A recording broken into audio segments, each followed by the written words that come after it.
మేము ఇక్కడ మానేసి వెళ్ళిపోతున్నామని చెప్పి మనం ప్రకటన చేశారు. మేము చెన్నైకి మేము షిఫ్ట్ చేసుకుంటున్నాం అనేటువంటి ప్రకటన చేశారు. సో ఇవన్నీ సరే కసరత్తులు చేయడం ఇవన్నీ మేము కూడా మాట్లాడడం చాలా ఎర్లీ అవుద్ది. నేను గతంలో కూడా చెప్పాను, ఏదన్నా ఒక కనీసం 6 నెలలన్నా సమయం ఇవ్వాలి. సమయం ఇవ్వకుండా మాట్లాడితే మేమేదో ఎందుకంటే జరిగినటువంటి కొన్ని ఇన్సిడెంట్స్ దాని మీద స్పందించాల్సినటువంటి బాధ్యత మా మీద ఉంది. కానీ ఏం జరుగుతుంది ఇప్పుడు? భోగాపురంలో ఇంటర్నేషనల్ ఎయిర్పోర్టు మేము ఇనిషియేట్ తీసుకొని నిర్మాణం మొదలుపెట్టింది. మూలపేటలో పోర్టు మేం చేసింది. రామయ్యపట్నం పోర్టు పూర్తి స్థాయి నిర్మాణం జరిగిపోయింది, అది మేం చేసింది. బందర్ పోర్టు నిర్మాణం జరుగుతూ ఉంది, అది మేం చేసింది. 16 మెడికల్ కాలేజీలు కట్టింది మేం చేసింది. ఈరోజు చివరికి ఏ పరిస్థితిలోకి వెళ్ళిపోయిందంటే రాజ్యాంగం ఏమి చెప్తా ఉందో దానికి పూర్తిగా వ్యతిరేకంగా ఈరోజు రాష్ట్రంలో ప్రభుత్వ హాస్పిటల్ని, ప్రభుత్వ పాఠశాలని వీటన్నిటిని కూడా ప్రైవేటైజ్ చేయాలి, పీపీపీ మోడల్లో చేయాలన్నటువంటి ఆ కసరత్తులు జరుగుతూ ఉన్నటువంటి పరిస్థితులు చూస్తున్నాం తప్ప ఏదో మంచి చేయాలనేటువంటి ప్రయత్నం జరుగుతున్నట్టుగా నాకైతే ఎక్కడ కనబడట్లేదు. ఏదేమైనప్పటికీ మేము ఇప్పుడు ఏది మాట్లాడినా మీరు అప్పుడే అధికారం పోయి 2.5 నెలలు అయింది, అప్పుడే మీకు ఏంటి తొందర అనేటువంటి పరిస్థితి మేము ప్రజలతో అనిపించుకునేటువంటి పరిస్థితి మాకు లేదు. కానీ ఏదేమైనప్పటికీ ప్రజలకి మంచి జరగాలి, రాష్ట్రానికి మంచి జరగాలి, రాష్ట్ర ప్రజలకు మేలు జరగాలి అనేటువంటిది ఈ స్వతంత్ర దినోత్సవం, పవిత్రమైనటువంటి దినోత్సవం. ఇవి ఈ సందర్భంగా మేము కోరుకుంటా ఉన్నాం. సో దానికోసం మేము ఫైట్ చేస్తాం, ప్రభుత్వాన్ని నిలదీస్తాం.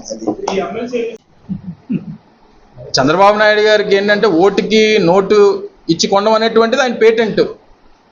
కానీ దానికి ఎన్నికల్లో అవకాశం లేదు. ఎందుకంటే 850 ఓట్లు ఉన్నటువంటి 838 ఓట్లు ఉన్నటువంటి స్థానిక సంస్థల ఎన్నికల్లో 600 పైచిలుకు ఓట్లు వైఎస్ఆర్ కాంగ్రెస్ పార్టీకి ఉంటే నువ్వు 180 ఓట్లు పట్టుకొని నేను ఎన్నికల్లో పోటీ చేస్తానంటే ఎవరన్నా ఏమంటారు చెప్పండి? మళ్ళీ దానికి మేము హుందాగా తప్పుకున్నాం. హుందాగా తప్పుకోవడం ఏంటి? హుందాగా తప్పుకోవడం నాకు తెలియదు. నువ్వు 180 ఓట్లు పెట్టుకొని మేము 400 ఓట్ల మెజార్టీ ఉంటూ హుందాగా నువ్వు తప్పుకోవడం ఏంటి? మళ్ళీ అంటారు మేము వాళ్ళు ఇచ్చినటువంటి స్టేట్మెంట్ చూస్తే మేము ఈ ఎన్నికల్లో పోటీ చేయాలంటే అవినీతిపరులైనటువంటి తెలుగుదేశం పార్టీ, అవినీతిపరులైనటువంటి వైఎస్ఆర్ కాంగ్రెస్ పార్టీకి చెందినటువంటి నాయకులు మా పార్టీలో చేర్చుకోవాలి, అది మాకు ఇష్టం లేదు, అందుకని మేము పోటీ నుంచి విరమించుకున్నాం. మరి మనం మా వైసీపీ కార్పొరేట్లను జాయిన్ చేసుకున్నాం, రాలేటి? అది మహాత్మా గాంధీని బిఆర్ అంబేద్కర్ వాళ్ళందరూ ఏం మాట్లాడేటువంటి దానికి అర్థం ఉండాలి. ప్రతిదానికి ఎన్నికల్లో మీకు బలం లేకుండా అనేక సందర్భాల్లో పోటీ చేసావు. గతంలో ఈ పక్క రాష్ట్ర ముఖ్యమంత్రి అయినటువంటి మన రేవంత్ రెడ్డి గారు, వాళ్ళిద్దరి మధ్యలో కేసు ఉంది కదా, మనకు తెలుసు కదా. దేనికి? అదే ఎమ్మెల్సీ ఎలక్షన్ కోసమే కదా.